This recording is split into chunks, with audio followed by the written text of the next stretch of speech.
Well, first things first, Sam Leavitt's going to be our starting quarterback. We talked to him, Jeff, yesterday, so Sam's going to be the starter during the season. And we're fired up. We believe we have a lot of quarterbacks on this team that can win football games. And I feel like our quarterback depth is really good, to be honest.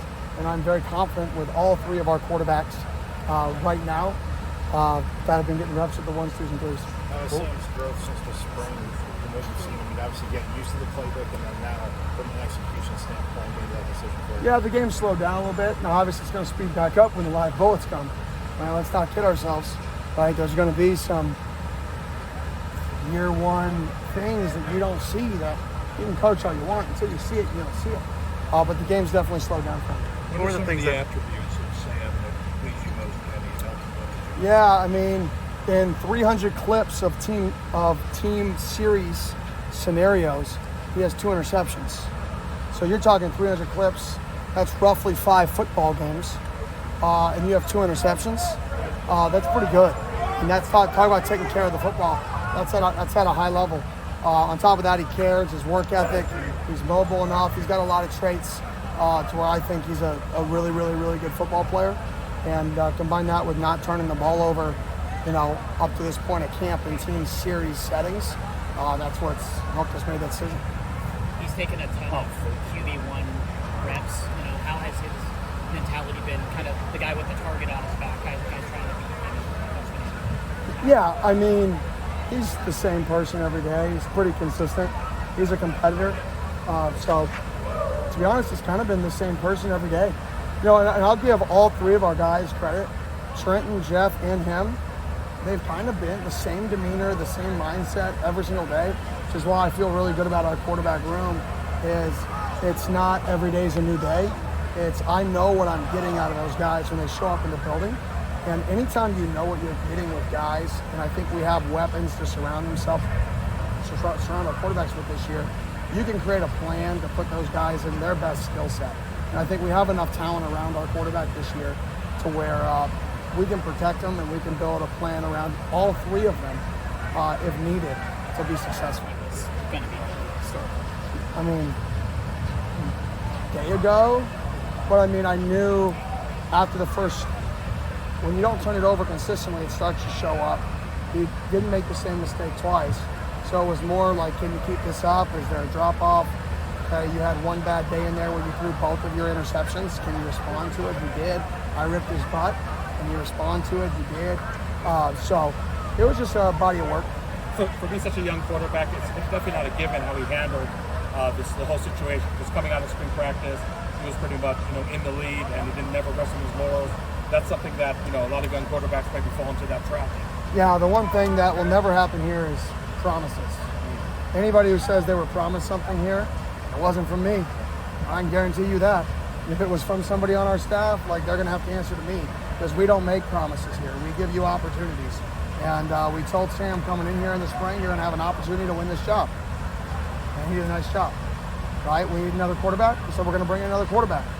Right? In the spring, there were other highly ranked quarterbacks that wanted to be here. But I promised them that I was only going to take one.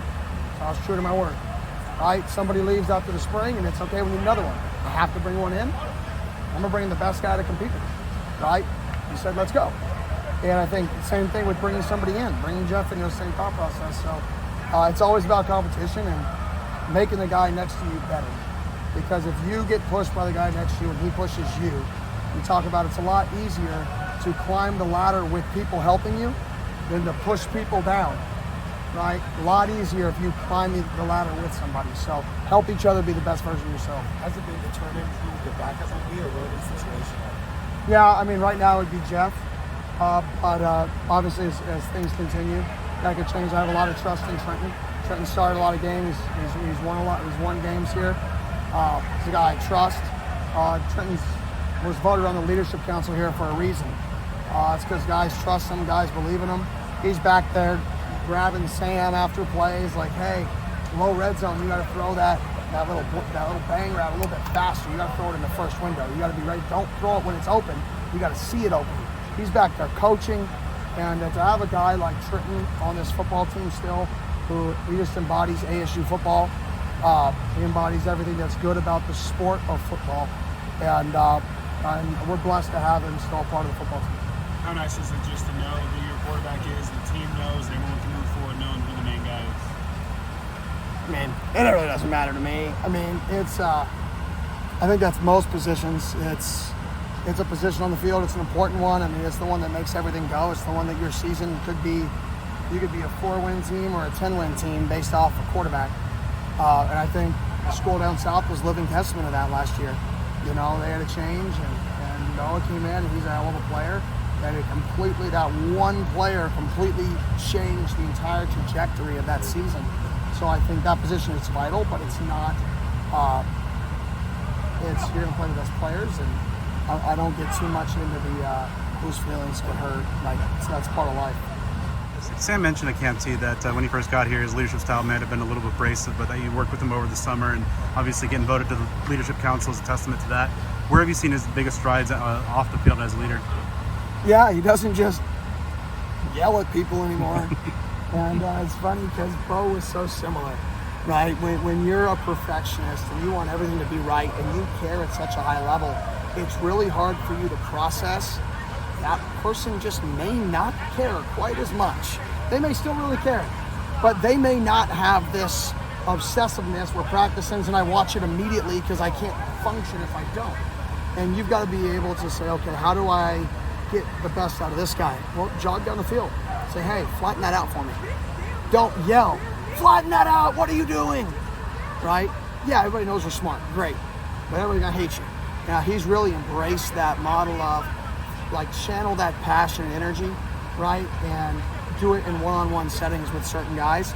And then people are gonna feel your passion and energy. That's gonna happen naturally. But really try to channel that and kind of try to lead a little bit lead people differently based off of the person.